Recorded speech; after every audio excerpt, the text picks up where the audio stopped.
ಮಂತ್ರಾಲಯದಲ್ಲಿ ನೋಡಬೇಕಾದ ಪ್ರಮುಖ ಪ್ರಸಿದ್ಧ ಸ್ಥಳಗಳು.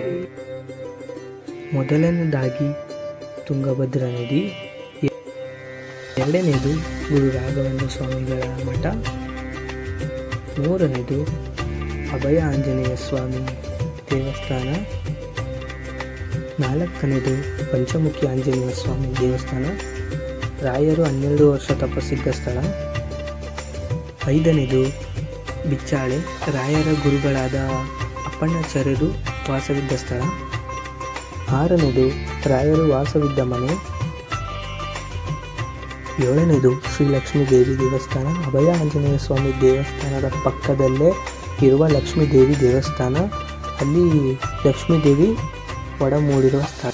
ಮಂತ್ರಾಲಯಕ್ಕೆ ಸಂಬಂಧಪಟ್ಟಂಥ ಫುಲ್ ಲೆಂತಿ ವಿಡಿಯೋ ನಮ್ಮ ಯೂಟ್ಯೂಬ್ ಚಾನಲಲ್ಲಿ ಅವೈಲಬಲ್ ಇದೆ, ಲಿಂಕ್ ಬಯೋಲಿದೆ.